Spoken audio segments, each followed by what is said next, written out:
सादर प्रणाम आप सभी को। और हम आज उपस्थित हैं, नमस्कार। तो हमारे बीच विजया ठाकुर जी हैं, जो जम्मू से उपस्थित है हमारे साथ। आपका बहुत बहुत स्वागत है और नमस्कार आपको भी। बहुत बहुत धन्यवाद। और अनुगुंज के सदस्यों के लिए बहुत अच्छा जा रहा है मई मंथ, क्योंकि हम लोगों ने जैसे कि स्टेट रिप्रेजेंटेटिव्स और सेंट्रल रिप्रेजेंटेटिव्स जो नए बना करके हम लोगों ने थोड़ा जो अनुगुंज का विस्तार किया, इससे हमारे जो प्रोग्राम्स में भी नए रंग ला रहे हैं हम रोज ही। और आज जो हम पंजाबी और डोगरी कविताओं के रंग लेकर के आप लोगों के सामने उपस्थित हो रहे हैं। तो अक्स अतीत के कार्यक्रम से आप लोग बहुत अच्छी तरीके से वाकिफ हैं। तो अक्स अतीत के कार्यक्रम में हम अपने पुराने जो साहित्यकार हैं उनके हम लोग रचनाएं पढ़ते हैं। तो ये एक ऐसे ऑब्जेक्टिव से शुरू हुआ ये कार्यक्रम, क्योंकि हम लोगों ने कहीं पे महसूस किया कि लोगों के पास अब इतना पढ़ने का समय नहीं है, लोग बहुत व्यस्त हो गए हैं। तो आजकल वैसे भी आप लोगों को सबको पता होगा पॉडकास्ट वगैरह का जमाना है, तो ऑडियो में लोग ज्यादा जाने लगे हैं। तो उसी का ही उसी की तरह से हम लोगों ने ये कार्यक्रम शुरू किया अक्स अतीत के, जहां पर हम कोशिश कर रहे हैं अपनी तरफ से, अनुगुंज भी प्रयास कर रहा है कि आप लोगों को एक पुराना जितना हमारा अच्छा साहित्य है, जो खजाना है हमारे पास, वो सारा पढ़ करके हम लोग खुद सुनाएं। उन सब शायरों कवियों के बारे में आप लोगों को खुद से आकर के बताएं, जिससे कि एक साहित्य की तरफ भी एक हमारा ये प्रयास रहे। और हमारी इस कोशिश से कुछ लोगों को फायदा भी पहुंचे, आप लोगों को फायदा पहुंचे। और मैं तो बल्कि चाहती हूँ कि यंग एज के लोग ज्यादा करके अगर इस कार्यक्रम में जुड़ा करें अक्स अतीत के में, तो बहुत ज्यादा फायदा होगा और हमारे इस कार्यक्रम का ऑब्जेक्टिव भी बहुत सफल होगा। तो इसी श्रृंखला में, अक्स अतीत के की श्रृंखला में ही आज हमारे बीच में उपस्थित हैं हमारी जो विजया ठाकुर जी हैं। बहुत अच्छी कवित्री हैं, गायिका हैं। और ये पहली बार अनुगुंज मंच में कुछ परफॉर्म करने जा रही हैं। और बेसिकली ये डोगरी कवियों की कविताएं आज आप लोगों के सामने उपस्थित करने वाली हैं और पहली बार हमारे अनुगुंज मंच में आई है। हम इनका बहुत ज्यादा स्वागत करते हैं। इनका एक छोटा सा परिचय मैं देना चाहती हूँ आप लोगों के सामने। तो जम्मू कश्मीर के राजौरी में जन्मी विजया ठाकुर जी बहुत अच्छी कवित्री और अनुवादक हैं। इन्होंने बहुत अनुवाद भी किए हैं।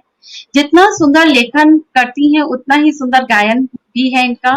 लेखन के साथ गायन इनकी खूबसूरती है। डोगरी लेखन से पहचान बनाने वाली कवित्री का हिंदी कविता लेखन में भी बहुत रुझान है। हिंदी कविताएं सादगी और सहजता के रंग में रंगी हैं इनकी। इनका एक डोगरी काव्य संग्रह की ये प्रकाशित हुआ है। इन्होंने अरुण कमल का काव्य संग्रह नए इलाके में का डोगरी अनुवाद नमे इलाके किया है। विभिन्न पुरस्कारों से सम्मानित हो चुकी हैं। साहित्य अकादमी के लिए कहानियों और कविताओं का डोगरी अनुवाद किया है इन्होंने। वर्तमान समय में सीनियर लेक्चरर के पद पर कार्यरत है और साहित्यिक गतिविधियों में सक्रिय हैं। तो ये इनका छोटा सा परिचय है और इनका विजया ठाकुर जी का। और एक और परिचय है कि ये हमारी जम्मू से हमारी राज्य प्रभारी भी हैं, स्टेट रिप्रेजेंटेटिव हैं जम्मू से। और हमें बहुत खुशी है कि आप जैसा व्यक्तित्व और आप जैसे प्रतिभावान लोग हमसे जुड़ रहे हैं। और हमारा राज्य प्रभारी का जो कार्य आप संभाल रही हैं जम्मू से, इस चीज के लिए हमें बहुत खुशी है। आपका बहुत स्वागत है इस कार्यक्रम में। और हमारे साथ कुछ लोग जुड़ चुके हैं। मैं नाम ले लेती हूँ। सीमा गुलाटी जी जुड़ चुके हैं, भूपेंद्र टीकू जी जुड़ चुके हैं, गायत्री जोशी जी जुड़ चुके हैं। जुड़ तो हमारे साथ 7-8 लोग गए हैं, लेकिन जिन लोगों ने कमेंट्स दिए हम उनका नाम पढ़ पा रहे हैं।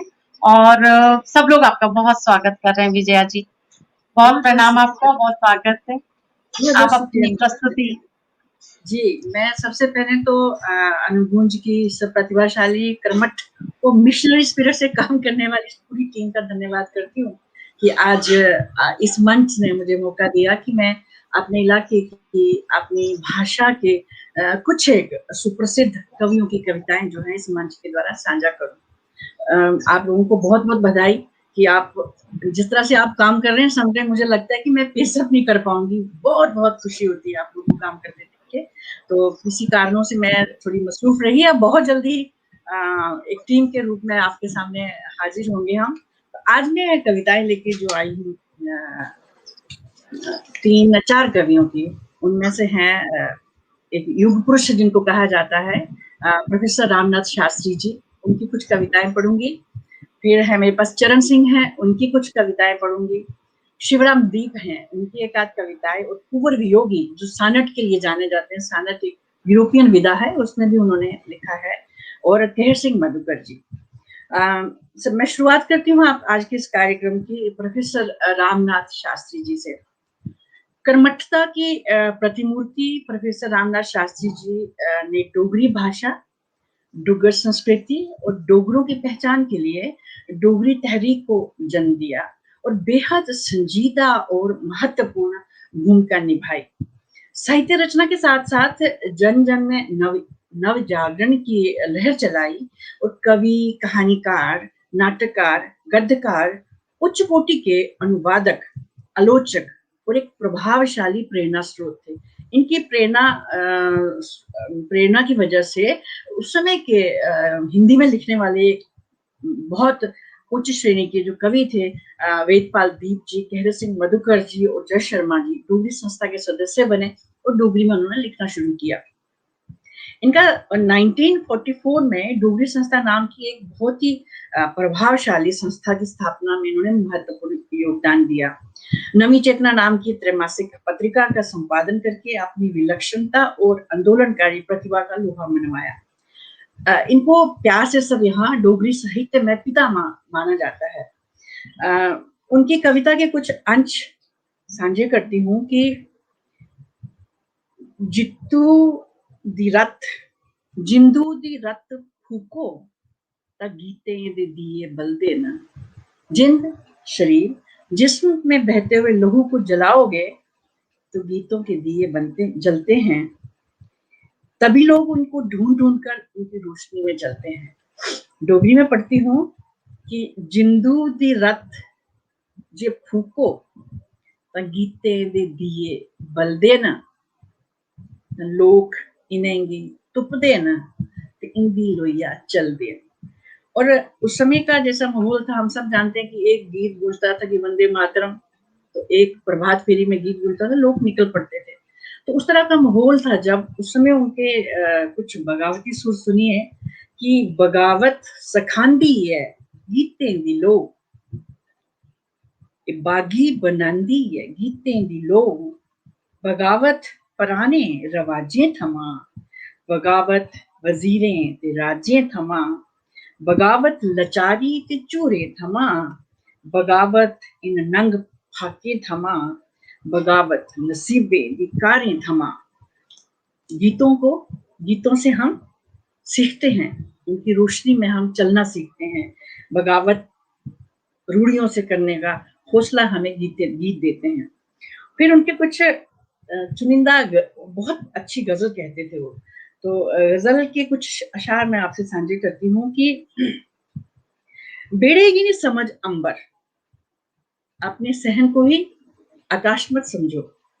बेड़ेगी नहीं समझ अंबर, उठने दा शाऊर पैदा कर, और सुनदाते नहीं है जाबर पर जानदाते ऐग है। जाबर जुल्म करने वाला, कहा कि सुनता तो नहीं है वो जालिम, पर वो जानता है।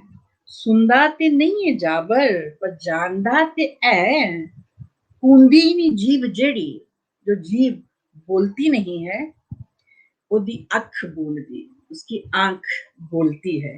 और कुछ एक आध और शेर हैं कि जनता की ताकत पर उन्होंने कुछ 4 पंक्तियां, बड़ी लंबी रचना है, मैं 4 पंक्तियां पढ़ती हूँ यहाँ पे कि जागी खड़ोए तां पर्वत बीटा, अगर जाग जाए जनता तो पर्वत को भी गिरा देती है। जागी खड़ोए तां पर्वत की बीटा, रोआ ने दिखे तां महलें की खा, गुस्से से महलों को निगल लेती है जनता। चले जंदे रावण व जनता अमर है, समय भी इसकी ताकत की खबर है।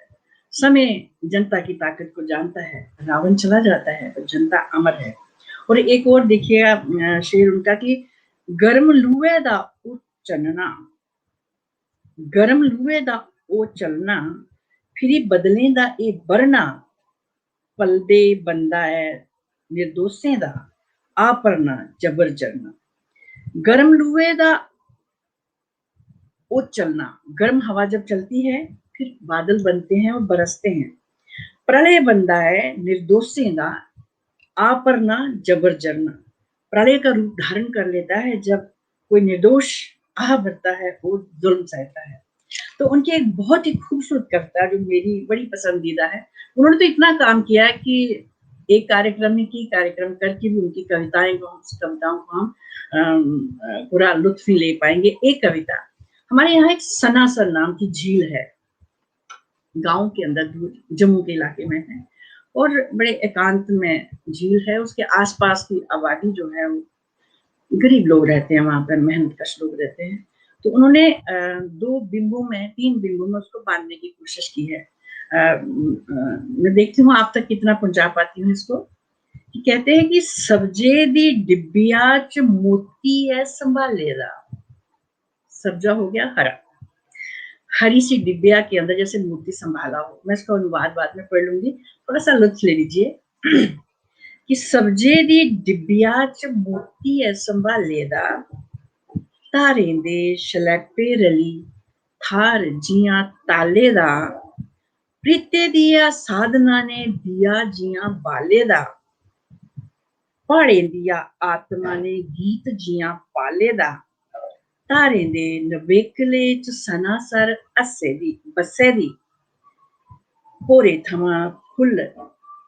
थमां दूर जियां फुल कोई हस्से दा। इसका अनुवाद पढ़ती हूँ कि हरे रंग की डिबिया में जैसे मोती हो संभाला हुआ, हरी हरी पहाड़ियों ने जैसे मिलकर चुनी हुई जगह, प्रीत की साधना ने जैसे दीपक जलाकर रखा हो वहां पर, पहाड़ों की आत्मा ने जैसे कोई गीत बाल कर रखा हो, हरी भरी पहाड़ियों के एकांत में ऐसे बसा हुआ है सनासर। और इसका सेकंड बंद देखिए कि सहमी दिया इखिकश जिया कोई खंगी जा, गासा की रवांदा जिया तारा कोई लंगी जा, चांचक औंगली की कंडा जिया डगी जा, बासना दा लोड़ा जिया अखियां की रंगी जा, जन पवे पानिये च बधे जिया ओदा घेरा। जन डोगरी में पत्थर को, छोटे कंकड़ को बोलते हैं। जन पवे पानिया च बधे जिया ओदा घेरा, इसे चाली सनासर चेता मिगी आवे तेरा।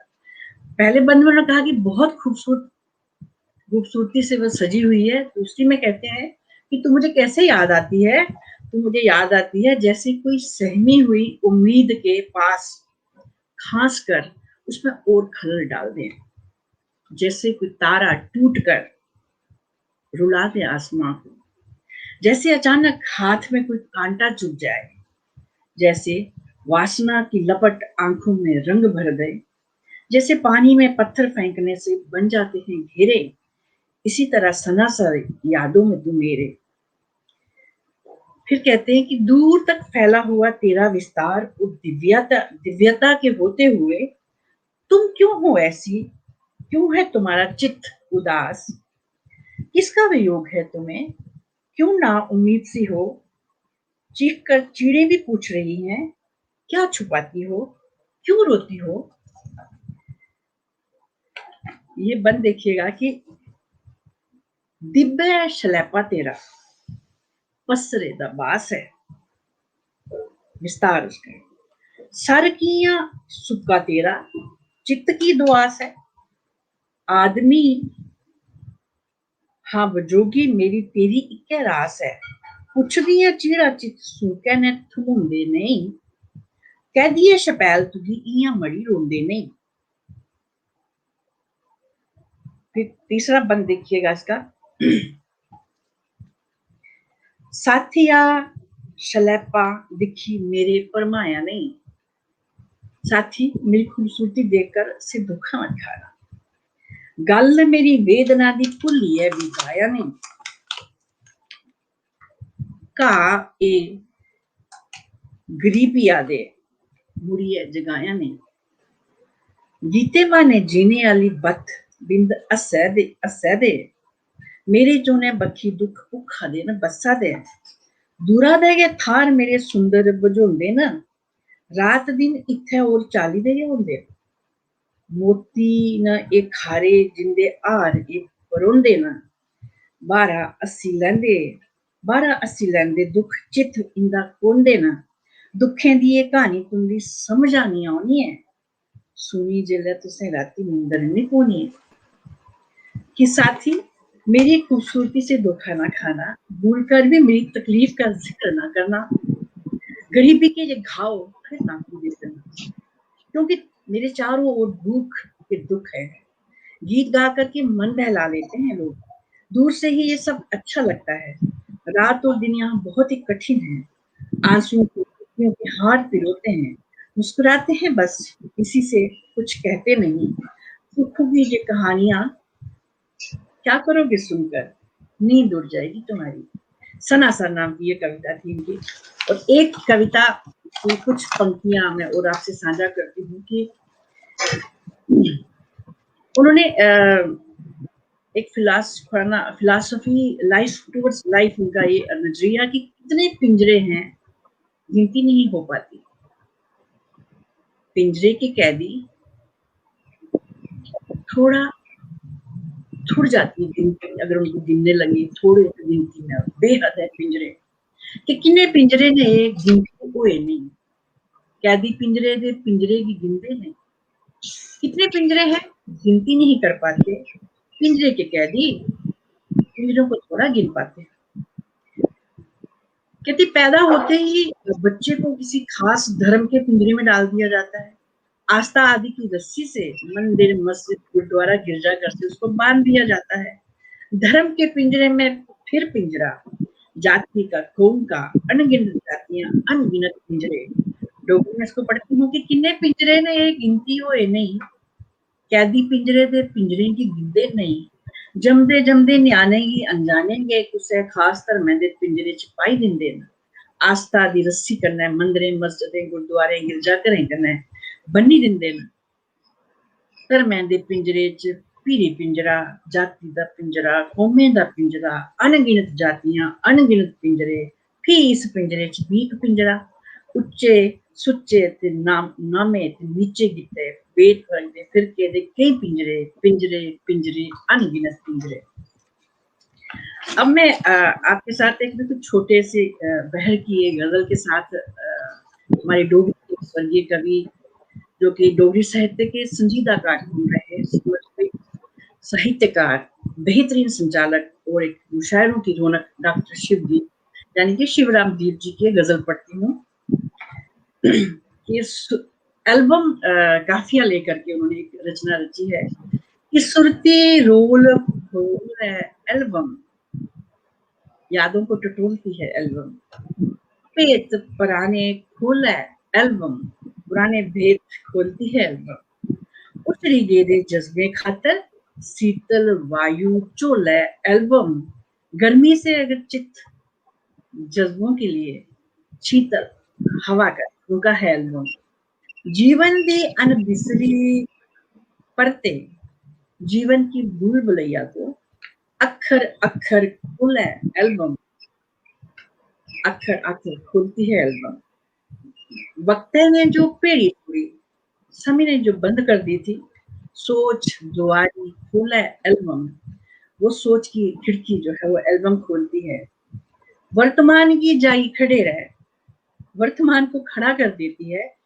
भूतकाल दे ओले एल्बम वर्तमान की जाई खड़े रहे भूतकाल दे ओले एल्बम एक बड़ा खूबसूरत सा रोमानी शेर है इनका कि बाई खुंडाया तेरा ना टैटू बनवाते ना लोग आज भी बाई खुंडाया तेरा ना खूब अंडाया तेरा ना और इनकी एक बहुत ही मेरी पसंदीदा एक रचना है इनकी उम्मीद का एक बंद उसका पढ़ती हूँ मैं कि नए रस्ते नए जज्बे नई कोशिशों और वसीलों से और नई आशा फिर से सूरज की पहली किरण से सुफुरना भरकर बुद्धि में मन में ठान लो कि तेरे पैरों के छाले फट गए, एड़ियों और पंजों में से नई कोशिकाएं विकसित हो रही हैं।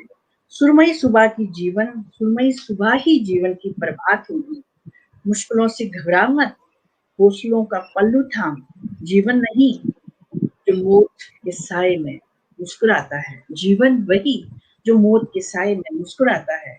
कोई राह नहीं छलती मनुष्य, कोई दुश्मन बैरी भी नहीं, कोई छलता नहीं, कोई धोखा नहीं करता, तो मनुष्य का अपना हौसला ही उसे धोखा करता है।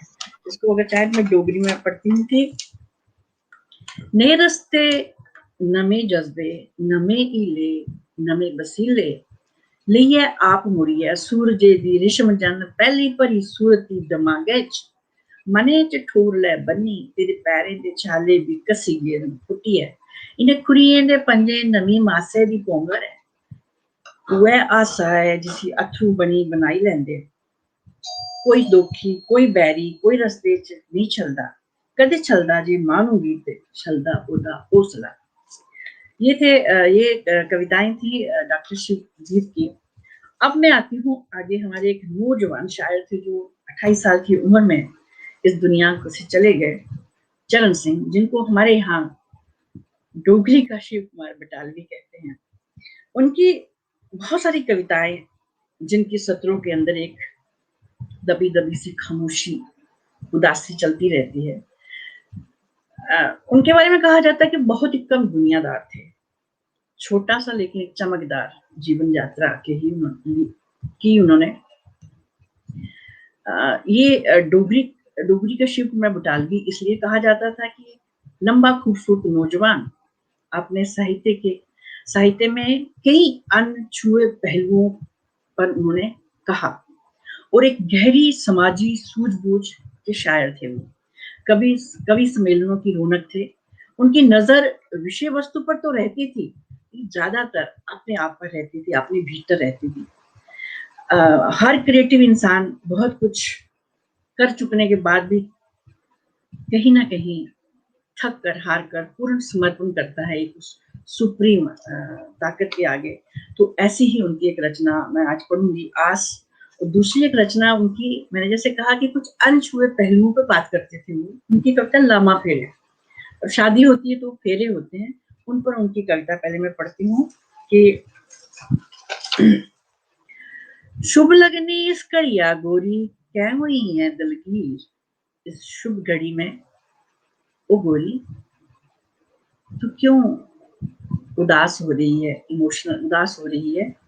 ये वेला एक घड़ियां भागली खुशियां भरी चंगेर, ये समय ये घड़ी खुशकिस्मती से आती है, तुम्हें तो खुशियों का एक कटारी मिल रही है।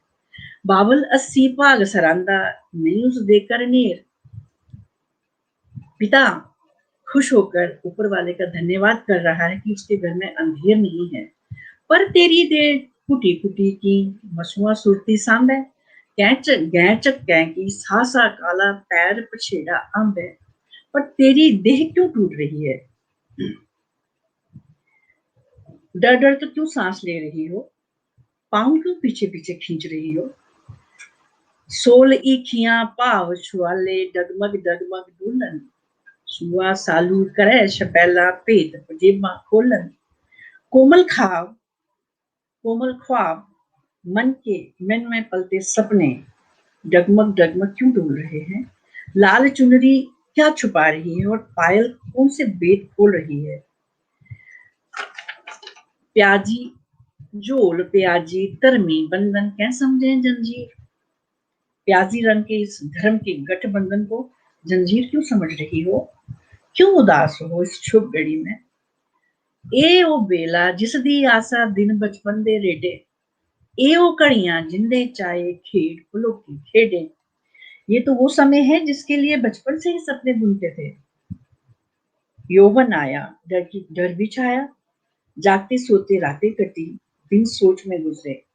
चंचल नैन चुकी गए आपू लाजे बेड़ी पाई, पर आसा अत चंचल होइयां और बनी गई भाई। कई बारी मन चंचल होआ ते फिर नेरम नेर, कई बारी सुखने दी बेदी लैते लामा फेरे। कई बारी कोई धूड़ मतूड़ी मन बस्सी तस्वीर, शुभ लगनी इस घड़िया गोरी, क्या हुई दलगीर, शर्म से तेरे नैन लजाते रहे होंगे, मन चंचल कभी चांदनी सा और कभी अमावस सा रहा होगा। सपनों में कई बारी फेरे लिए होंगे, धुंधली धुंधली सी कोई आकृति मन में बसी होगी। क्या हुआ, सपनों से मेल नहीं खाती ये सूरत, क्या हुआ, सपनों की दुनिया हवा हुई, मनमीत किसको मिला इस दुनिया में, दुनिया का तो यही दस्तूर है। नहीं मोइये, इस समय मत रोना, अगर पिता की लाज प्यारी है तो धैर्य रखो बस, बाबुल अपना धर्म निभा रहे हैं, तू भी अपना फर्ज निभा, मन मुरुद को जला डाल, भाग्य को अपना, संजोग बहुत बलवान है, किस्मत के हवाले कर, शुभ घड़ी में मत हो उदास। बहुत सुंदर कविता उनकी ये मुझे लगती है। अब उनकी दूसरी कविता जो है वो मैं जैसे कहा कि एक पूर्ण समर्पण के साथ आस, इसका लुत्फ लीजिएगा। जीवन आसा मन मंदिर विच बैठी बनी पुजारन, बंद कली दी कुखा अशकै 12 रूप सुवारन, इक घड़ी गै मन मूरख की मन मर्जी जे सुझै, औंदी वार तचकी जा ए आसा ज्योति बुझै।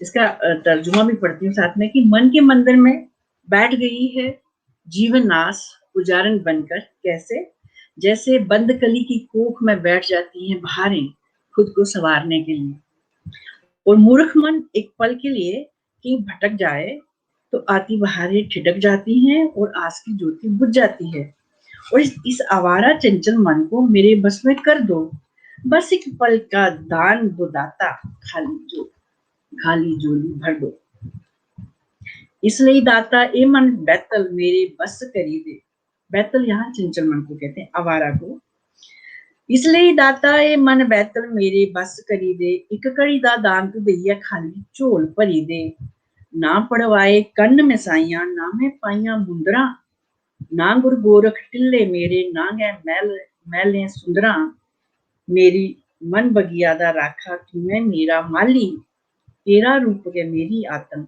एक अज होए सवाली, ना मैंने शिदवाए कान ना ही मुंदरें डाली, ना गोरख का टीला मेरा ना मेरा कोई वाली, मेरी मन बगिया का राखा तू ही मेरा माली, आत्म रूप में तू ही अंदर तेरा बना सवाली, सुन मेरे दाता सुन मेरे मालिक, मैं बस ये कर जाऊं, तन मन अपना एक पल में तेरे रंग रंग जाऊं। और फिर सुनिएगा कि कहते सुन मेरे दाता सुन मेरे साइया, मैं बस ये मंगा, एक कड़ी में तन मन अपना गूढ़े रंगे रंगा, एक कड़ी है जिसले मेरे भाव पवित्र रोन, आसा अंबर गंदगी पखन गिरजे साई निपुण।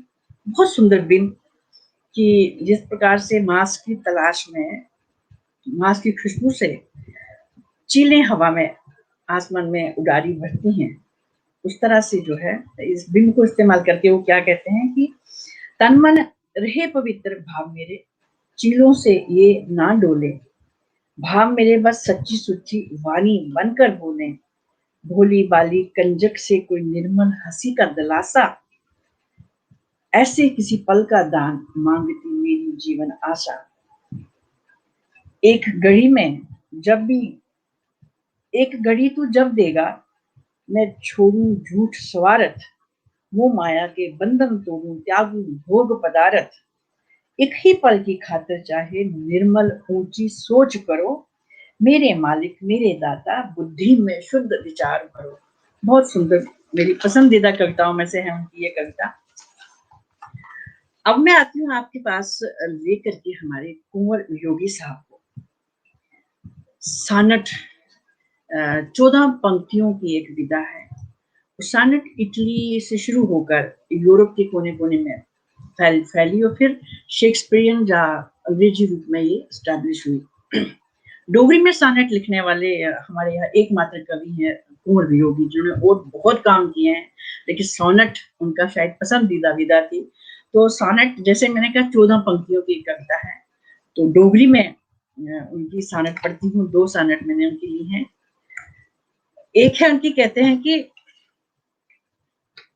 लफ्ज शब्दों का इस्तेमाल करते हुए कि मैं डोगरी में पढ़ूंगी साथ साथ, दो बंद लेकर के साथ में उसका तर्जुमा भी करती जाऊंगी कि विजोगी आखदा लफ्जें गी बरतो समझी सोची है, मरखे लफ्जें ऊपर कई भांति चढ़े दे होंगे।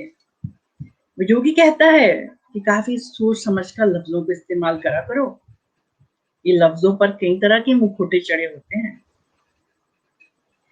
ते इंदे बारले बतीरे दे थल्ले दबोची है, तिरछे शूल मिठे लेपें दे अंदर मड़े होंदे, जली फकोई दी रूहें गिते बंदे मलाई भी अपनी वाणी ताई मती बारी न भाई बंदे। कि योगी कहता है कि काफी सोच समझकर लफ्जों को इस्तेमाल करो कि लफ्जों पर कई तरह के मुखौटे चढ़े होते हैं, इनके सीधे स्पाट अर्थों के नीचे दबे रहते हैं, एक फ्रेम में सजे रहते हैं, अनेकों शूल समेटे रहते हैं। और किसी दुखी रूह के लिए ये रूह का फाहा है और किसी के लिए गले की फांस बन जाते हैं। चाव के किले बनाते हैं पर तबाही भी मचाते हैं। एक पल में यकीन से लबरेज होते हैं तो दूसरे पल ही बेयकीनी से भरे हुए होते हैं। बेध्यानी में ही कहीं इनका लहजा बदल जाए, जब मस्ती में कोई रुकावट आ जाए, एक पल में सारे मानी बदल जाते हैं। जैसे जैसे बर्तन में डाला हुआ पानी बर्तन का ही आकार ले लेता है। मखीरी हैं या मिस्री वाले हैं, सही नतीजे चाहो तो वियोगी कहता है कि लफ्जों को सोच समझकर इस्तेमाल करो। एक कविता पढ़ सकती हूँ और मैं अभी? जी जी जी जी, एक इनकी और सानक पढ़ती हूँ मैं कि देखिए कि रुतबे ते रवैये। शोहरत के ऊपर बहुत सुंदर इनका सानट है कि शोहरत संग दिल रानी है, जो कोई इसको चाहता है उसकी तो ये अच्छी खासी खबर लेती है, नाक शगड़वाती है। इसको पढ़ती हूँ डोगरी में भी कि शोहरत संग दिल रानी है, इसकी जो कोई चांदा ओदे कोलाओ नक्के किसियां लखां कढ़ांदी है। कि शोहरत संग दिल रानी है, जो कोई इसको चाहता है उसकी तो ये अच्छी खासी खबर लेती है, नाक तक रगड़वाती है।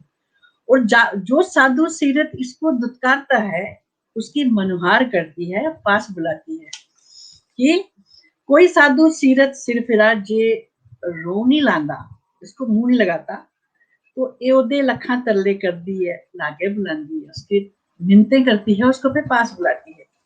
शोहरत बड़ी नाटकखोर है, जो कोई इसकी बात करे उसी के माथे बदनामियां मढ़ देती है।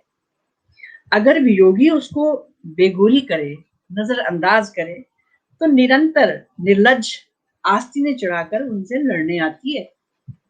और आपने मतवाले की खुशी जरा नहीं सुभाती इसको, इसकी दोस्ती बुरी, दुश्मनी भी बुरी, जरा परवाह नहीं करती खींचने वालों की, जो चिड़चिड़े रहते हैं कि हमें शोहरत नहीं मिलती, उनकी तो जरा भी परवाह नहीं करती है। इसका प्यार भी मृत्यु के समान और इसका दुलार भी मृत्यु के समान। वियोगी उसकी ओर जरा भी ध्यान नहीं देते, इस कर्कश को तो अपनी आत्मा को प्रभावित भी नहीं करने देते। कहते हैं कि शोहरत खुशी पांदी नहीं इसकी अपने मतवाले दी रत्ती भी, एदा लाड भी मारू ते एदा पैर भी मारू। वियोगी ते इसी पेठा दना भी ध्यान नहीं दिंदा, ते एक ही करकसागी रूह अपनी खान नहीं दिंदा। तो अगर आप समय दें तो मैं एक पढ़ सकती हूँ, एक कविता और। वैसे तो हो गया आपका आधा घंटा, तो ठीक है। देख लीजिए कितनी छोटी है तो पढ़ लीजिए। एक बंद पढ़ देती हूँ मधुकर जी का, वो हमारे यहाँ के जी जी बहुत ही एक बड़े शायर जी जी, थे। स्वागत है, स्वागत है, स्वागत है। छोटी सी उनकी कविता है कि अमर है मनुष्यता और अमर उसकी कहानी है।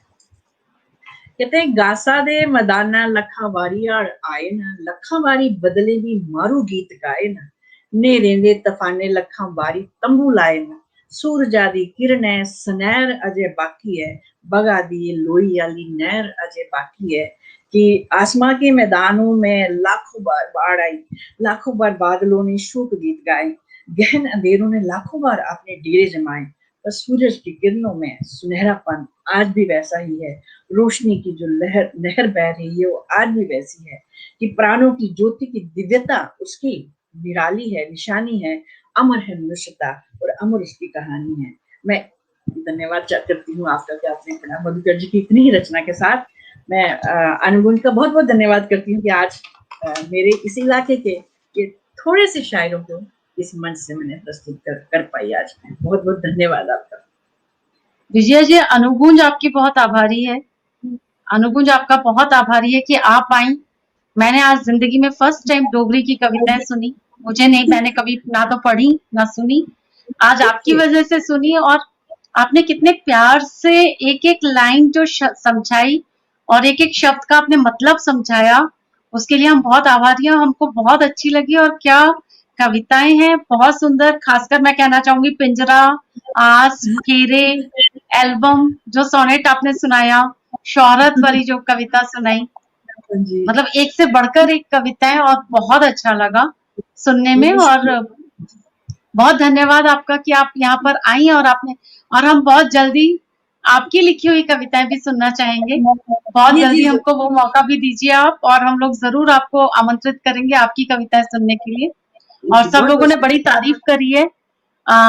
इनफैक्ट नॉट ओनली मी, बाकी लोग भी आपके आभारी हैं। मतलब आपने जो फेस एक्सप्रेशंस दे दे करके कितने अच्छे से सुनाई ना।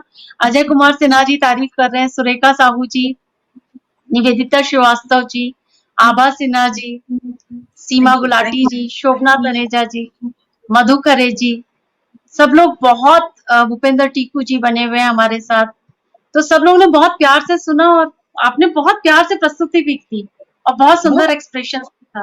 सभी दोस्तों का बहुत बहुत धन्यवाद जी। धन्यवाद। मैं आपको बैक स्टेज ले रही हूँ और मैं उनको आमंत्रित करती हूँ, डॉक्टर रुपेंद्र जी को। Thank you so much.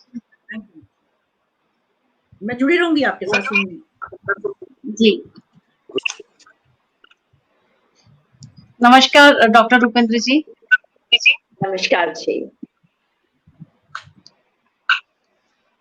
नमस्कार। तो हमारे बीच उपस्थित हैं डॉक्टर रुपिंदर पाल जी हमारे बीच उपस्थित हैं और आपका बहुत स्वागत है। आपका एक छोटा सा परिचय मैं सबको देना चाहूंगी। She is retired associate professor and head department of Punjabi, BBKDAV college for women, Amritsar. और डॉक्टर रुपिंदर जो है, she is an ideal teacher, a researcher, a writer, a theatre artist and a passionate dog lover. Her favorite pastime is adoption of 6 stray dogs and providing medical aid to them. बहुत सुंदर और बहुत अच्छा छोटा सा परिचय, लेकिन आपके इस छोटे से परिचय में समझ में आ रहा है कि हम किनसे रूबरू हो रहे हैं, जो कि इतनी ज्ञान, ऑब्वियसली इतनी ज्ञान है आपके पास और आप इतना प्रोफेसर वगैरह भी रह चुके हैं। साथ में आप स्ट्रे डॉग्स की सेवा भी करती हैं, ये जानकर की भी बहुत खुशी हुई। आपका बहुत स्वागत। और आप सबके सामने डॉक्टर रुपिंदर पाल जी आज पंजाबी कविताएं प्रस्तुत करने वाली हैं। तो पंजाबी के अच्छे कवियों की कविताएं हम लोगों को सुनने को मिलेंगी। वॉइस एको हो रही है मेरी, यस। तो आपको मैं स्क्रीन देती हूँ, आप प्रस्तुत करें। बहुत शुक्रिया, आपने बहुत अच्छे अल्फाज में मेरी इंट्रोडक्शन करवाई, बहुत शुक्रिया।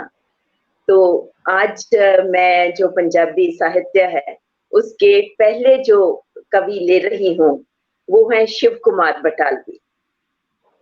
शिव कुमार बटालवी का नाम मुझे नहीं लगता कि किसी के लिए भी किसी इंट्रोडक्शन की जरूरत है। तो मैं उनकी एक पहली कविता ले रही हूँ, शिकरा। माए नी माए, मैं एक शिकरा यार बनाया, ओदे सिर ते कलगी ते ओदे पैरी झांझर, ओदे सिर ते कलगी ते ओदे पैरी झांझर, ते ओ चोग चुगिंदा आया। एक ओदे रूप दी धुप तिखेरी, एक ओदे रूप दी धुप तिखेरी, दूजा महकां दा त्रिहाया, तीजा ओदा रंग गुलाबी, किसे गोरी मां दा जाया। नैनी ओदे चेत दी आथण अते जुल्फी ਸਾਵਣ ਛਾਇਆ ਹੋਂਠਾਂ ਦੇ ਵਿੱਚ ਕੱਤੇ ਦਾ ਕੋਈ ਦਿਉ ਚੜ੍ਹਨੇ ਤੇ ਆਇਆ। ਦੇਹੀ ਦੇ ਵਿੱਚ ਖੇਡੇ ਚੇਤਰ, ਦੇਹੀ ਦੇ ਵਿੱਚ ਖੇਡੇ ਚੇਤਰ ਇਤਰਾਂ ਨਾਲ ਨੁਹਾਇਆ। ਬੋਲਾਂ ਦੇ ਵਿੱਚ ਪੌਣ ਪੁਰੇ ਦੀ, ਬੋਲਾਂ ਦੇ ਵਿੱਚ ਪੌਣ ਪੁਰੇ ਦੀ ਨਿਉ ਕੋਇਲਾਂ ਦਾ ਹਮਸਾਇਆ। ਚਿੱਟੇ ਦੰਦ ਜਿਉ ਧਾਨੋਂ ਬਗਲਾ, ਚਿੱਟੇ ਦੰਦ ਜਿਉ ਧਾਨੋਂ ਬਗਲਾ ਤਾੜੀ ਮਾਰ ਉਡਾਇਆ। ਇਸ਼ਕੇ ਦਾ ਇੱਕ ਪਲੰਗ ਨੁਆਰੀ, ਇਸ਼ਕੇ ਦਾ ਇੱਕ ਪਲੰਗ ਨੁਆਰੀ ਅਸਾਂ ਚਾਨਣੀਆਂ ਵਿੱਚ ਡਾਇਆ। ਤਨ ਦੀ ਚਾਦਰ ਹੋ ਗਈ ਮੈਲੀ ਉਸ ਪੈਰ ਜਾਂ ਪਲੰਗੇ ਪਾਇਆ। ਦੁਖਣ ਮੇਰੇ ਨੈਣਾਂ ਦੇ ਕੋਏ, ਦੁਖਣ ਮੇਰੇ ਨੈਣਾਂ ਦੇ ਕੋਏ ਵਿੱਚ ਹੜ ਹੰਝੂਆਂ ਦਾ ਆਇਆ। ਸਾਰੀ ਰਾਤ ਗਈ ਵਿੱਚ ਸੋਚਾਂ ਉਸ ਇੱਕ ਹੀ ਜ਼ੁਲਮ ਕਮਾਇਆ।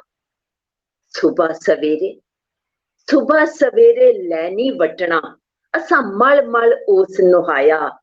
ਦੇਹੀ ਵਿੱਚੋਂ ਨਿਕਲਣ ਚਿਣਗਾ ਤੇ ਸਾਡਾ ਹੱਥ ਗਿਆ ਕੁਮਲਾਇਆ। ਚੂਰੀ ਕੁੱਟਾਂ ਤੇ ਉਹ ਖਾਂਦਾ ਨਹੀਂ, ਚੂਰੀ ਕੁੱਟਾਂ ਤੇ ਉਹ ਖਾਂਦਾ ਨਹੀਂ। ਉਹਨੂੰ ਦਿਲ ਦਾ ਮਾਸ ਖਵਾਇਆ। ਇੱਕ ਉਡਾਰੀ ਐਸੀ ਮਾਰੀ, ਇੱਕ ਉਡਾਰੀ ਐਸੀ ਮਾਰੀ ਉਹ ਮੁੜ ਵਤਨੀ ਨਾ ਆਇਆ। ਮਾਏ ਨੀ ਮੈਂ ਇੱਕ ਸ਼ਿਕਰਾ ਯਾਰ ਬਣਾਇਆ। ऐसी शिव कुमार बटालवी की पहली कविता शिकरा। एक दूसरी कविता शिव कुमार बटालवी की, सिखर दोपहर सिरते, सिखर दोपहर सिरते मेरा ढल चलिया परछावां। कबरां उडीक दियां, कबरां उडीक दियां मैनू ज्यों पुत्रां नू मावां। जिंदगी दा थल तपदा, जिंदगी दा थल तपदा कल्ले रुख दी होंद विच मेरी दुखां वाली गैर चढ़ी, दुखां वाली गैर चढ़ी वगे गमां वाली तेज हनेरी। मैं भी कहा रुख चंदरा, मैं भी कहा रुख चंदरा जिन्नू खा गईयां ओदियां छावां। कबरां उडीक दियां मैनू ज्यों पुत्रां नू मावां। हिजरां च सड़दे ने, हिजरां च सड़दे ने सुखे रोट ते सुखियां चूरियां। उमरां तां मुक चलियां, उमरां तां मुक चलियां पर मुकियां ना तेरियां विधूरियां। रज रज झूठ बोलिया, रज रज झूठ बोलिया मेरे नाल चंदरियां कावां। कबरां उडीक दियां मैनू ज्यों पुत्रां नू मावां। लोकां मेरे गीत सुन ले, लोकां मेरे गीत सुन ले मेरा दुख तां किसे भी ना जानिया। लखां मेरा सीस चुम गए, लखां मेरा सीस चुम गए पर मुखड़ा ना किसे भी पछाणिया। अज इसे मुखड़े तो, अज इसे मुखड़े तो पिया अपना मैं आप लुकावां। कबरां उडीक दियां मैनू ज्यों पुत्रां नू मावां। ये थी शिव कुमार बटालवी की दूसरी रचना जो मैंने आपकी। डॉक्टर रुपिंदर पाल जी, मैं थोड़ा बीच में व्यवधान डाल रही हूँ, इंटरप्ट कर रही हूँ। आपका बहुत स्वागत है नीलम प्रभा देवगन जी, अनुकुंज मंच पर आपका बहुत स्वागत है। और नीलम प्रभा देवगन जी जो हैं वो हमारी राज्य प्रभारी हैं पंजाब से, तो पंजाब की राज्य प्रभारी हैं। और बहुत जो डॉक्टर रुपिंदर पाल जी से इंट्रोड्यूस उन्होंने ही कराया है अनुकुंज मंच को। और वो जो पंजाबी कविता डॉक्टर रुपिंदर जी सुना रही हैं उनका इंग्लिश में रूपांतर करेंगे या हिंदी में? आप हिंदी में दूंगी जी। हिंदी में, तो हिंदी में ट्रांसलेट करके डॉक्टर श्रीमती नीलम प्रभा देवगन जी हम लोगों को सुनाने वाली हैं। जी बहुत धन्यवाद। मैं वही सोच रही थी कि मेरे को तो पंजाबी इतनी समझ नहीं आती, मैं बल्कि सोच रही थी कि कोई तो मुझे हिंदी में भी समझा दे। तो अभी भूपेंद्र जी ने बताया कि अरे वो इसीलिए जुड़ी हुई है कि वो हिंदी में अनुवाद करेगी। मैं बहुत स्वागत है आपका। ब्रदर, तो अगर आप कहें तो जो पहली पोएम जो बोल के गई है माए नी माए, तो उसकी भी अनुवाद मैं कर जी दूं। हाँ, वो भी आप, हाँ जी, हाँ जी। तो शिव कुमार बटालवी की जो पहली पोएम डॉक्टर रुपिंदर ने बोली है, माए नी माए, तो कवि ने मोहब्बत में जो चोट खाई है इतनी गहरी है, इतना मतलब उसका दुख और व्यथा इतनी गहरी है, और जब गहरी होती है तो बंदा अपनी माँ के अलावा कोई और हमदर्द नहीं दिखता उसको, तो वो अपनी माँ के साथ ये दुख अपना साझा कर रहा है कि वो कह रहा है कि उसकी ये बदकिस्मती थी कि उसकी मशूका जितनी खूबसूरत थी उतनी ही वो बेवफा भी थी। इसीलिए कवि ने उसकी तुलना एक ऐसे पक्षी से की है जो मांस खाता है। उसने अपनी एड़ी चोटी का जोर लगाया अपनी माशूका का दिल जीतने के लिए, और उस जालिम हसीना का दिल जीतने के लिए मांस की बोटियां भी उसको खिलाई, लेकिन उसको वो इतना जबरदस्त असहनीय आघात देकर गई कि मांस खाने के बाद भी शिकरे पक्षी की तरह एक बार उड़ के ऐसा गई कि दोबारा वापस नहीं आई। तो माए नी माए मैं शिकरा यार बनाया। तो अब वो रुपेंद्र जी ने पोएम बोली है, कब्रा उडीक दियां। तो ये पोएम मुझे पढ़ने के बाद इंग्लिश के जॉन कीट्स याद आते हैं। जॉन कीट्स की भी डेथ विश थी कि पता नहीं, जैसे प्यार था कि जिंदगी से ज्यादा मौत प्यारी थी उनको। तो बटालवी जी का भी ऐसा ही था कि वो हमेशा मौत की इंतजार में, जैसे लगता था कि मौत को गले लगा ले और मौत को ऐसे इंतजार कर रहे हैं, या उन्हें लग रहा है कि मेरी कब्र मुझे ऐसे इंतजार में कर बैठी है जैसे माँ बच्चे को गले लगाने के लिए, आलिंगन में लेने के लिए तड़प रही होती है। तो उसका ये कहना है कि सूरज पूरी जवानी पे है, और सूरज की तरह ही बटालवी की अपनी जिंदगी भी जवानी पे है, लेकिन उसकी एक मिनट परछाई। नीलम जी, एक सेकेंड। डॉक्टर पॉल जब वो बोल रही हैं तो आप प्लीज अपना माइक म्यूट कर लीजिए, नहीं तो एको हो रही है उनकी आवाज। तो जब वो नीलम जी बोलेंगी तो आप अपना माइक म्यूट कर लीजिए। डॉक्टर रुपिंदर माइक अपना डॉक्टर म्यूट कर। जी।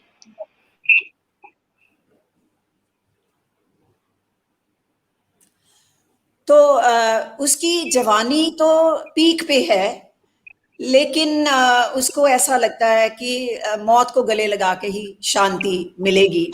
और इस कवि को हम पंजाब में विरह का सुल्तान कहते हैं। बातें ही उसकी ऐसी विरह में डूबी हुई हैं, तो उसे लग रहा है कि जैसे कब्र उसी तरह उसे बुला रही है जैसे माँ अपने बेटे को गोदी में लेने के लिए बाहें फैला रही है। उसका जीवन गर्मी के मौसम में मरुस्थल में अकेले खड़े पेड़ की तरह है। मरुस्थल, गर्मी का मौसम और अकेला पेड़, और दुखों और गमों की अंधेरी छाई हुई है, घिरा है वो इस अंधेरी में। ऐसा वो पेड़ है जिसे उसी का साया खा रहा है। ऐसा पेड़ है जिसे उसी का साया खा रहा है।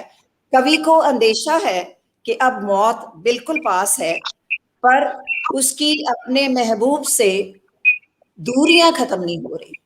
इस बात की उसे रंजिश रहेगी कि जिंदगी तो खत्म हो रही है, लेकिन महबूबा से दूरियां खत्म नहीं हुई। और ना ही जो कौवा चूरी खाने के बाद संदेशा देता है कि कोई आने वाला है, वो संदेशा भी सच नहीं हुआ। सो कवि को ये रंजिश रहेगी कि लोगों ने उसके गीत तो सुने, पर गीतों में छुपी उस दर्द को किसी ने नहीं पहचाना। लोगों ने उसके माथे को तो चूमा, लेकिन उसके चेहरे में कितना दर्द है उसको नहीं भांपा, नहीं जाना। तो आखिर में भी फिर वो यही कहता है कि मुझे ऐसा लगता है कि कब्र मुझे उसी तरह इंतजार कर रही है मेरी, जैसे मेरी माँ मुझे आलिंगन में लेने के लिए। Thank you Rupinder. बहुत सुंदर आपने अनुवाद किया और बहुत अच्छा लगा।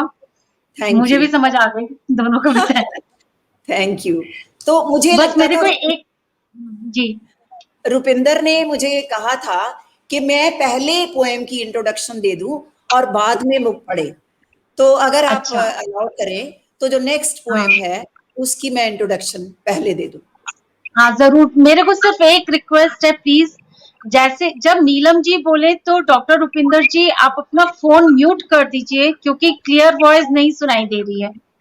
तो जो भी बोलेगा बाकी लोग, दो लोग म्यूट कर दें। अरे वो चले ही गए, तो अभी मैं उनको लेती हूँ दोबारा। तो ठीक है, तो ठीक है, मैं आप जो introduction- अगली पोएम प्रस्तुत करने वाले हैं आप जी, उसके बारे में बता दें। जी तो अगली पोएम जो डॉक्टर रुपिंदर प्रेजेंट करने वाली हैं वो है रुख। रुख का मतलब है पेड़, पौधे, बल्कि पेड़ ही कहें, ट्रीज, बड़े वाले पौधे, सॉरी पेड़। तो इस कविता की खूबसूरती इस बात में है कि शिव कुमार बटालवी को हर एक पेड़ में अपना कोई रिश्तेदार नजर आता है। किसी में माँ, किसी में महबूबा, किसी में दादा, किसी में दादी।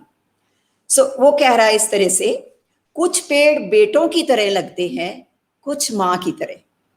कुछ पेड़ बेटों की तरह, कुछ माँ जैसे, कुछ घर की बहू बेटियों जैसे, और कुछ भाइयों जैसे।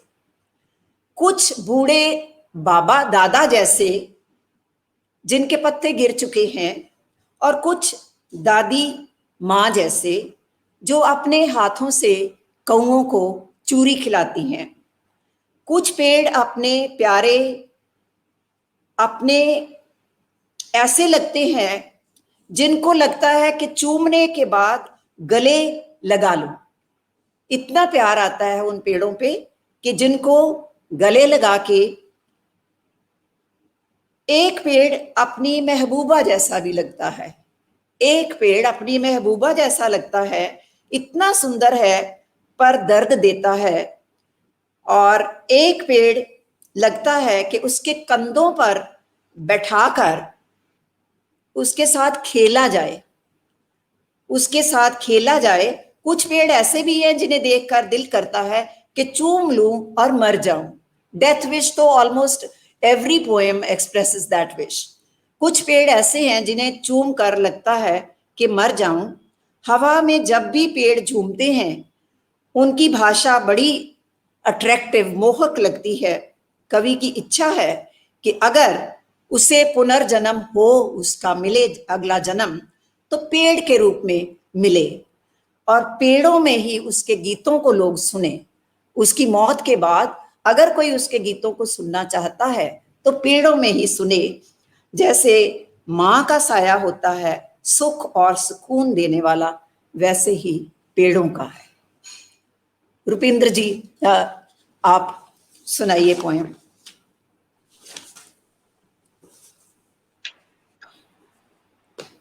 शुक्रिया नीलम जी।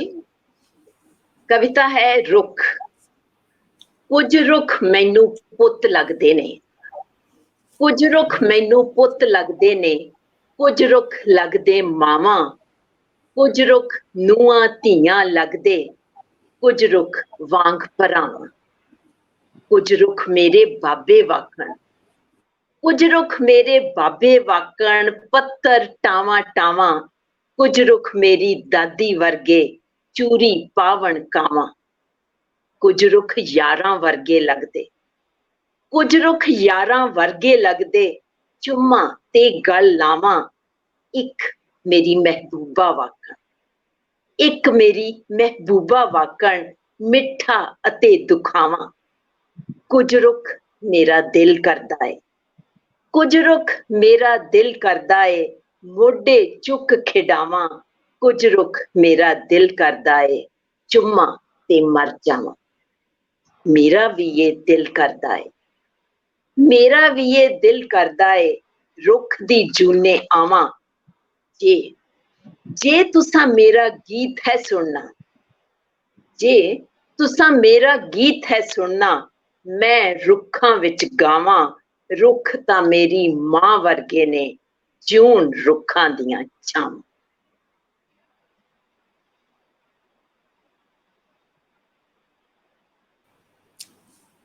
बहुत सुंदर, बहुत अच्छा। तो सबसे अच्छी बात पता है क्या है, इस प्रोग्राम के थ्रू हम लोग ना भाषाएं भी सीख लेंगे, क्योंकि मुझे आज पता चला कि वृक्ष को रुख कहते हैं पंजाबी। तो जी। मैंने एक शब्द तो सीख लिया।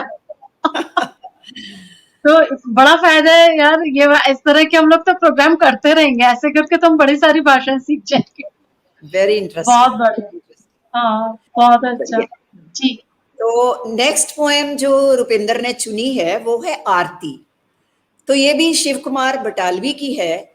जब उन्हें कहा गया था गुरु गोविंद सिंह की आरती, गुरु गोविंद सिंह जी के लिए आरती लिखने के लिए, जिन गुरु गोविंद सिंह ने एक बार अपने बाप को बलि चढ़ने के लिए तैयार किया, उसके बाद उन्होंने अपने चारों बेटों को देश के लिए, कौम के लिए शहीद होने के लिए भेज दिया। तो ऐसे गुरु गोविंद सिंह के लिए आरती लिखना कवि को लगता है आसान काम नहीं। उसे लगता है कि वो तो खुद अपने गम में इतना डूबा है कि देश प्रेम की, कौम पे कुर्बान होने की बात वो कैसे लिखे। सो इस तरह से है ये आरती। बड़ी अलग तरह की है ये आरती। कवि को समझ नहीं आ रहा कि कौन से आंसुओं का दिया भगवान की आरती के लिए जलाए, कौन से शब्दकोश से शब्द गीत तैयार करने के लिए चुने। कवि का कहना है कि उसका कोई भी गीत ऐसा नहीं जो गुरु तेग बहादुर की तरह बाजार में सिर कटवा सके। उसका कोई भी गीत ऐसा नहीं जो गुरु तेग बहादुर की तरह बाजार में सिर कटवा सके और गुरु गोविंद सिंह की तरह अपने कोमल लाडले बच्चों की कुर्बानी दे सके। उसके गीतों में उस चिड़िया की शक्ति बहादुरी नहीं, वो चिड़िया जो 100 बाजों को खा जाए, उसके गीतों में ऐसी बहादुरी नहीं, ऐसी शक्ति नहीं। उसे अपने सारे गीत डरपोक लगते हैं, कायर लगते हैं। वह अपने निजी दुख में इतना डूबा हुआ है कि अपने खून से पुरानी रूढ़ियों के मैल को धो सके, नहीं उससे ऐसा हो पाएगा। पुरानी रूढ़ियों के मैल को धोना उसके लिए संभव नहीं है। हालांकि वो चाहता है कि ऐसी आरती लिखे जिसमें तलवार की तेजी और क्रोध हो और देश के लिए अनंत प्यार हो, पर उसे अपने गीत बुज़दिल लगते हैं, कायर लगते हैं। आरती से पहले वह अपने मैले शब्दों को धोना चाहता है। कितनी सुंदर इमेजरी है। वो अपने मैले शब्दों को धोना चाहता है और अपनी जिहां पर रख के सुखाना चाहता है, विच इज नॉट पॉसिबल, क्योंकि सलाइवा रहता है जीभ के ऊपर। और अपने गीतों को वो कठोर लोहे खाने की आदत डालना चाहता है। हालांकि उसके गीत तो विरह के गीत हैं, बड़े ही सॉफ्ट हैं, तो उसके गीत कायर हैं। तब तक वह भारत माँ के लिए, वो गुरु गोविंद सिंह जी के लिए आरती नहीं लिख सकता, असमर्थ है, जब तक उसमें इस तरह का साहस और हिम्मत नहीं आ जाती। धन्यवाद रुपिंदर जी। शुक्रिया नीलम जी। पेश है कविता आरती। मैं किस हंजू दा दीवा बाल के तेरी आरती गावां, मैं किस हंजू दा दीवा बाल के तेरी आरती गावां, मैं केड़े शब्द दे बूहे ते मंगण गीत अज जावां, जो तैनू करन लई बेटा मैं तेरे द्वार ते आवां। मेरा कोई गीत नहीं ऐसा, मेरा कोई गीत नहीं ऐसा जो तेरे मेच आ जावे, परे बाजार विच जाके जो अपना सिर कटा आवे, जो अपने सोल छिंदे बोल नीहां विच जना आवे, ते हाय शब्द नू तलवार दा पानी पिया आवे, जो लुट जावे ते मुड़ भी यारड़े दे सत्थरी गावे। चिड़ी दे खंभ दी ललकार, चिड़ी दे खंभ दी ललकार 100 बाजां नू खा जावे, मैं किंज तलवार दी गानी अज अपने गीत गल पावां। मेरा हर गीत बुज़दिल, मेरा हर गीत बुज़दिल है। मैं केड़ा गीत अज गावां, मैं केड़े बोल दी बेटा ले तेरे द्वार ते आवां। मेरे गीतां दी महफिल चों कोई ओ गीत नहीं लभदा, मेरे गीतां दी महफिल चों कोई ओ गीत नहीं लभदा जो तेरे सीस मंगण ते तेरे सामे खड़ा होवे, जो मैले हो चुके लोहे नूं अपने खून विच धोवे, कि जिसदी मौत पिछों कि जिसदी मौत पिछों उस नूं कोई शब्द ना रोवे, कि जिसनूं पीड़ तां की पीड़ दा एहसास ना छोवे, जो लोहा पी सके, जो लोहा पी सके, वो गीत कित्थों लैके आवां मैं अपनी पीड़ दे एहसास कोलों दूर किंज जावां। मैं तेरी उस्तती दा गीत चाहुंदा हां कि ओ होवे, मैं तेरी उस्तती दा गीत चाहुंदा हां कि ओ होवे, जिहदे हत्थ सच दी तलवार ते नैना च रो होवे, जिहदे विच वतन दी मिट्टी लई अंतां दा मोह होवे। मैं अपने लहू दा किसे गीत नूं टिक्का किवें लावां, मैं बुज़दिल गीत लैके किस तरह तेरे द्वार ते आवां। मैं चाहुंदा इस तो पहला कि तेरी आरती गावां, मैं मैले शब्द धो के जीभ दी किल्ली ते पा आवां, ते मैले शब्द सुक्कण तीक ते मैले शब्द सुक्कण तीक तेरी हर पैड़ चुम आवां, तेरी हर पैड़ ते हंझू दा एक सूरज जगा आवां। मैं लोहा पीण दी आदत जरा गीतां नूं पा आवां, मैं शायद फेर कुछ पेटा करन दे योग हो जावां, कुछ पेटा करन दे योग हो जावां। मैं बुज़दिल गीत लैके किस तरह तेरे द्वार ते आवां, मैं केड़े शब्द दे बूहे ते मंगण गीत अज जावां। मेरा हर गीत बुज़दिल है, मैं केड़ा गीत अज गावां। तो बहुत इसदी बहुत बढ़िया, आरती बहुत सुंदर। बहुत सुंदर। और जितना अच्छे एक्सप्रेशन के साथ आप जो बहुत रिसाइटेशन कर रही है इतना सुंदर, और आपने भी नीलम जी इतनी खूबसूरती से अपना अनुवाद, और आप तो हैं ही बहुत बढ़िया, आप रिसाइटेशन में तो उस्ताद हैं, और आप इतने अच्छी तरीके से आपने पंजाबी कविताएं भी हम लोगों को समझा दी अच्छी तरीके से। बहुत मैं अच्छा थोड़ी लग रहा है, आप दोनों जो कॉम्बिनेशन में ये प्रोग्राम दे रहे हैं बहुत अच्छा लग रहा है, और कविताएं भी थैंक यू। जबरदस्त है। शिव बटालवी जी को आज मैं पहली बार सुन रही हूँ, उनको पहले मैंने नहीं कभी उनकी कविताएं पढ़ी। जी अभी तो ये बहुत बहुत अभी तो बस 4 हमने कविताएं ली हैं। जी, तो बस रूह यही। और भी कोई कविता है क्या? बस भी है, सुरजीत पात्र की है। नेक्स्ट पोएट इज सुरजीत पात्र। जी तो सुरजीत पात्र की बुलंद आवाज थी।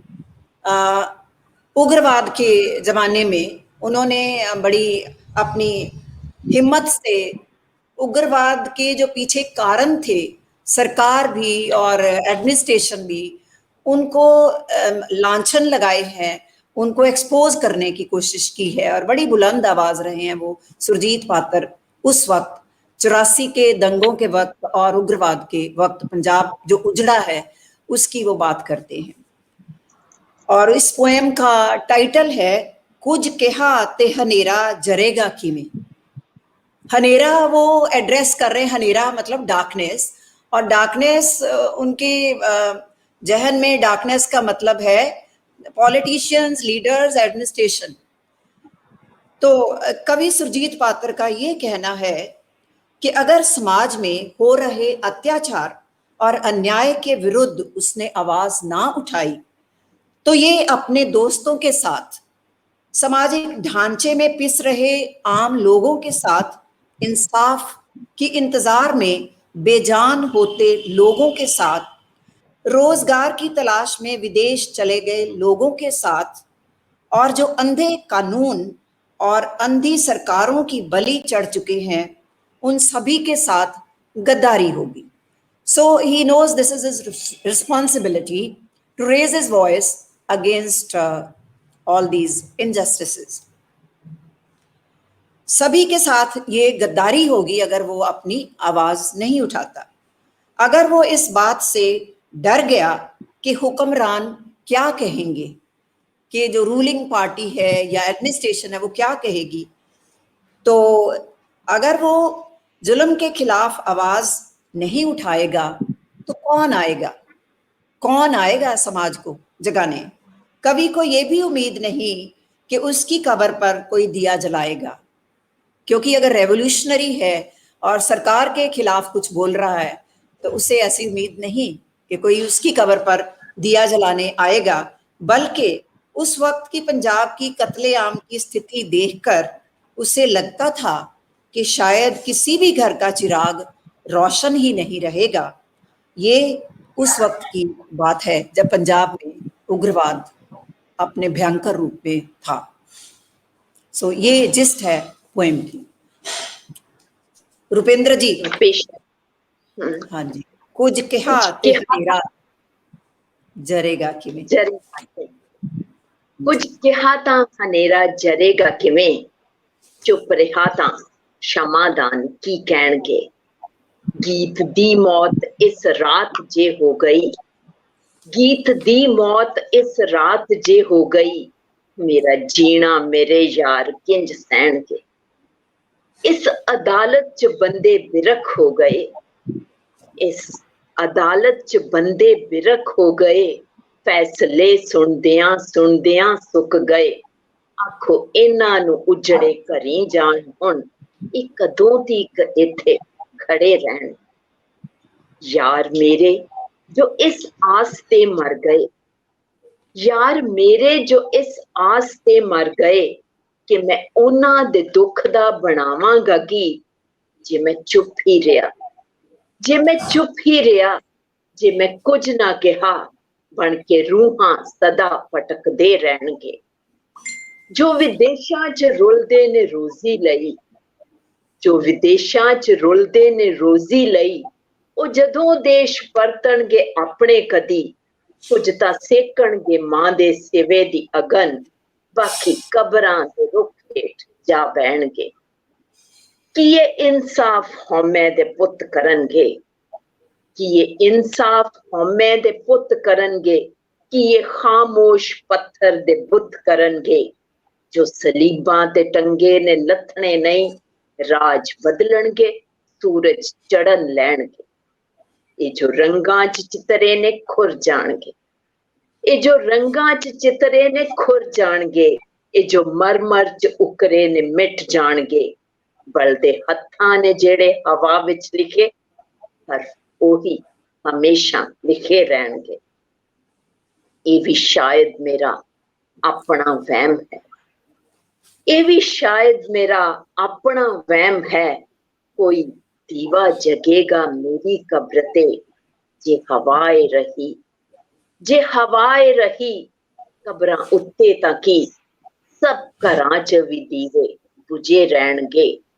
कुछ कहा तां हनेरा जरेगा किवें, चुप रहा तां क्षमादान की कहणगे. बहुत बढ़िया, बहुत बढ़िया.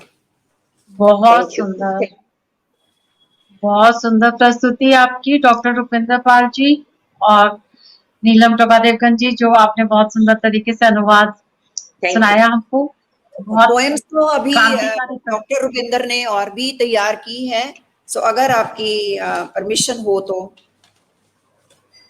मेरे ख्याल से एक पोएम और कर सकते हैं, क्योंकि श्रोता भी, क्योंकि 1 घंटा तो हो चुका है, तो 1 घंटा 10 मिनट हो गया है, तो कोई एक कविता और प्रस्तुत कर दीजिए.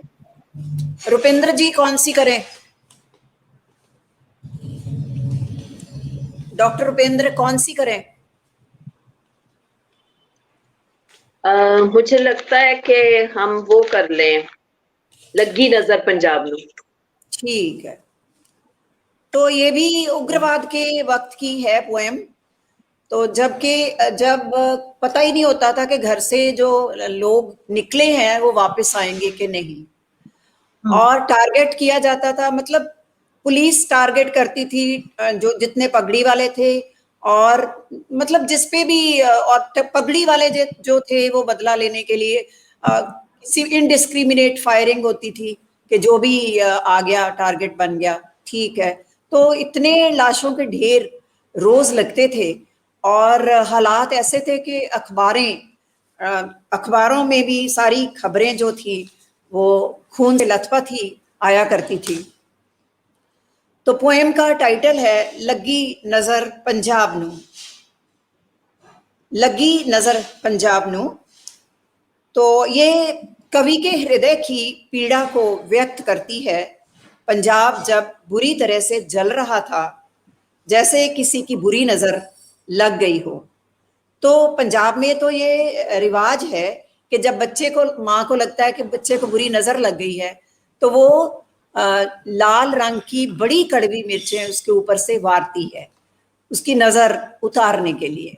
तो कवि यही कह रहा है कि मेरे पंजाब के ऊपर से ये मिर्चें वार के इसकी नजर उतारी जाए। कहीं पंजाब जो लीडिंग स्टेट हुआ करता था इंडिया, तो उसका ये बुरी गति हो रही है, तो इसके ऊपर से नजर उतारी जाए। पंजाब में अक्सर माएँ अपने बच्चों की इसी तरह से कड़वी लाल मिर्चों से, आपको बताया कि नजर उतारती हैं। तो पंजाब में जो नैतिक पतन शुरू हुआ, उसके लिए मुख्य कारण है, कवि का मानना है कि उसका मुख्य कारण था पंजाबी भाषा से या पंजाबियत से लोगों का मुंह मोड़ लेना। दूसरा कारण बन गया था लोगों का बिना किसी कारण कत्लेआम, जिसकी वजह से पगड़ियों को ही कीमत अदा करनी पड़ी। पगड़ियों को ही कीमत अदा करनी पड़ी। और सिखों के ऊपर जो अन्याय हुआ उसको सरकार की पूरी सपोर्ट थी, सरकार का पूरा संरक्षण था। तो इस बात का भी इस पोएम में चर्चा है। इस अत्याचार और अन्याय का शिकार बच्चे, जवान, बूढ़े सभी हुए। कवि का ये मानना है कि जो गलतियां पिछली पीढ़ी ने कर दी उन्हें अब भुलाया जाए, उन्हें कड़वी मिर्चों के साथ जलाकर भस्म किया जाए और एक नई शुरुआत की जाए।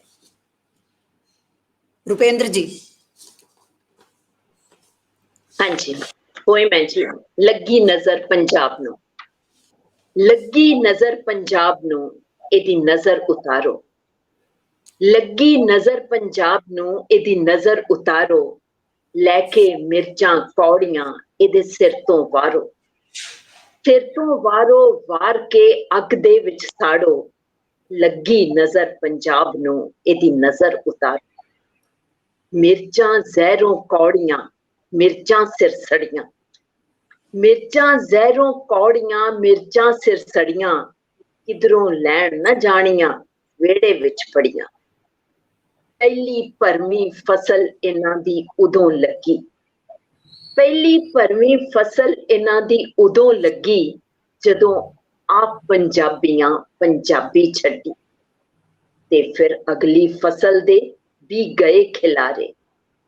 ते फिर अगली फसल दे भी गए खिलारे। वड्डे गए निर्दोष जदों राह जांदे मारे। वड्डण वाले कौन सन, वड्डण वाले कौन सन, ए भेत ना लगा।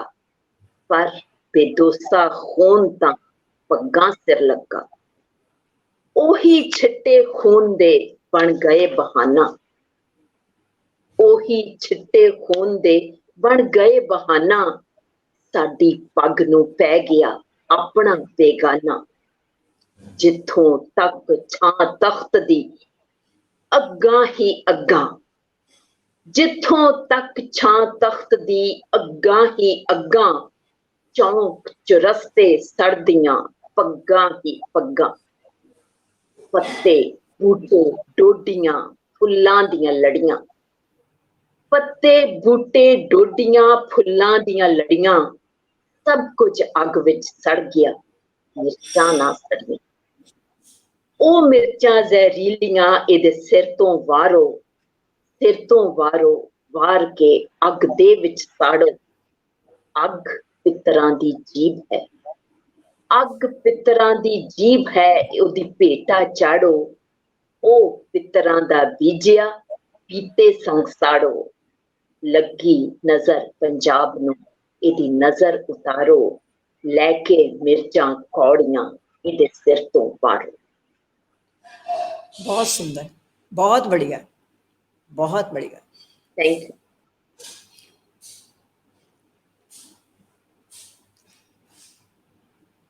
निवेदिता जी की आवाज नहीं आ रही। बहुत बढ़िया कविता, बहुत सुंदर, पंजाब की नजर उतारो।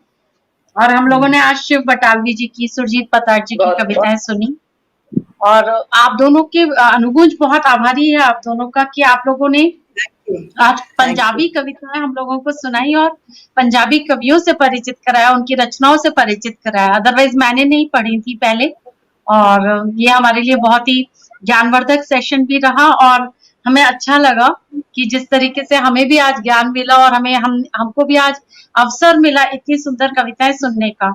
और आज मुझे ये भी समझ में आया कि नीलम जी इतनी सुंदर कविताएं जो क्रांतिकारी टाइप की लिखती है वो कहाँ से आया है उनका उनका वो छोर किधर से है उनकी कविताओं का, वो समझ में आया क्योंकि उन्होंने ऐसी कविताएं पढ़ी है तभी होता है, असर आता है। ऐसी जो भी आप पढ़ो उसका असर आ जाता है साहित्य पर। बहुत सब लोगों को बहुत खुशी हुई और बहुत लोगों ने आनंद उठाया।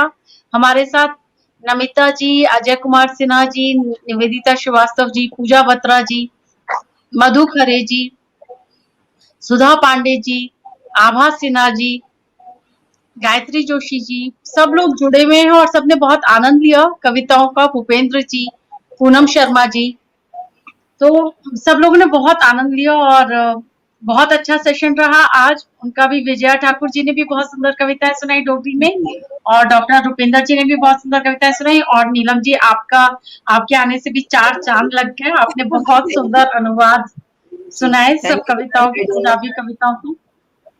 बहुत thank you so much, thank you. सब श्रोताओं को भी बहुत बहुत धन्यवाद, आप सब जुड़े और आपने सुना। बहुत बहुत धन्यवाद।